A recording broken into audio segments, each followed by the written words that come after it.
YouTube, what is going on? So, just finished a crazy little back session. We're balls deep into the off season, man. We're growing, learning more about my body, even this far into my journey as a bodybuilder, into my journey as a lifter, as someone that just enjoys working out. Learning so much more about my body, learning more, developing more, and I've learned some exercises from some of my friends that I even forgot. Not necessarily didn't know, but some of them I just forgot, and I re-implemented them, and man, the body's just responding, man. So the back session that I've just done is almost like a accumulation of a few of these exercises that I have been shown, and a few exercises that I've also put together myself. So yeah, just about to chow down. This is more so something that I'll eat more so on a daily now, rather than the typical chicken and rice. So if I cook chicken and rice, it's a little different. I have to make a video on that later on. It won't be just the traditional barely seasoned chicken. Brother, please! Wake up, please! Wake up! Wake up! No! And just plain white rice. I do put a lot of seasoning and whatnot into my food. But check this out. So this is what I've been eating recently, and the growth has been insane because I've re-implemented this back into my diet. So check this. Yes, you got your plantain, you got your boiled yam, you got your black-eyed beans. Oh no, sorry.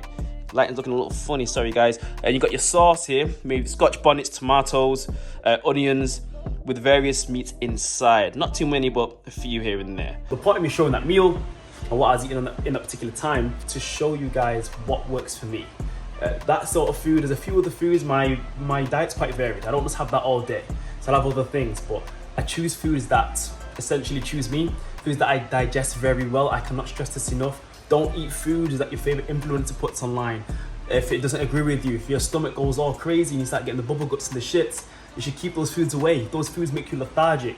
Those foods cause responses that just aren't in your best interest. You shouldn't eat them. You shouldn't eat them. And that goes to show that your body's not going to digest them very effectively. You're not going to get the proper nutritional benefit from those foods because you're not digesting it right. I don't have to be a nutritionist to say that.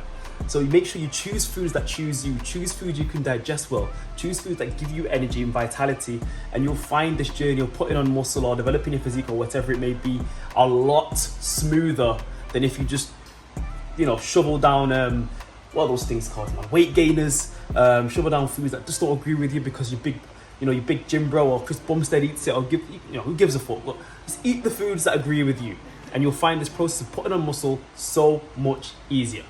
Listen, I know my weakness. It's the back. It's shitty. It's shit. Could be a lot better. Could be a lot more detail. And that's what we're focusing on this session. Guys, and I mean purely upper back. So I mean the median upper traps, the rhomboids, the teres muscles. Yeah, muscles like that. So exercise 1, chest supported dumbbell rows. Today, guys, we do not give a fuck about the lats. It's all about those upper back muscles as described before. So in order to target those with this exercise, it's different, okay? So typically you get the elbows beside the body, but nope, abduct the elbows away from the body and drive them up towards the ceiling and keep your chest plastered on that bench. Okay, next up, we've got the seated cable rows, but we're using the neutral grip lat pull down bar. So typically I would use the normal lat pull down bar with the overhand grip, but using this now, I've found that I can get a little bit more weight loaded on because I've got that neutral grip, so I can load more weight onto the stack.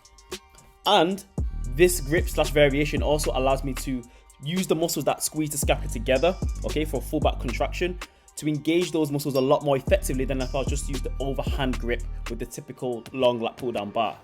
But to make this effective, guys, note that my elbows are not close to my torso like I would be doing if I was working primarily the lats. They're abducted away from my body. Not crazy, I'm not trying to overdo this and put too much pressure on my shoulder as I'm doing the movement, just enough to mainly focus on the upper back muscles as I stated earlier in the video. Oh, check that mug. Fuck, Tell you what, my gym faces are fucking hilarious, man. It's always good to watch back when you record yourself working out.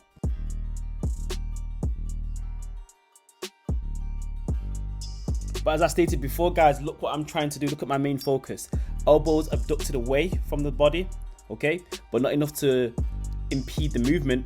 And look how I'm squeezing my shoulder blades together. Like you see the stringer in the middle is right there. My shoulder blades are clasping together with every single rep. That's what you're trying to do every single time, okay?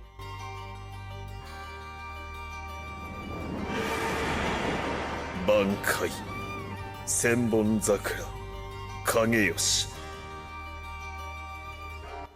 So how can we hit the upper back muscles without doing upright rows? Come on now. With this movement, guys, you can use the barbell, or you can use a long lat pull down bar attached to the cables. As long as your execution is the same as this, where you're trying to get the elbows abducted away from the body and the elbows at the highest point of the lift and as high as possible, you're gonna feel it massively in those upper back muscles, believe me. Now, I thought of this a few weeks ago when I was doing the barbell upright rows, one of my sessions, to implement a single arm variant using the cables. And my God, was it a good idea? So what's the difference or the benefits of doing the single arm variant compared to the double arm? Well, for starters, you can get that elbow a lot higher, which means the muscles incorporated in this exercise are engaged a little bit better. You can't go as heavy because obviously it is a single arm, it's a little different, okay? But you're doing this to further tire out the muscles you've just worked in a more intricate way. So give this a go straight after the double arm variant. Look, secondary back day or not, a back day is a back day, and at the end of back day, what do you do? Biceps, obviously.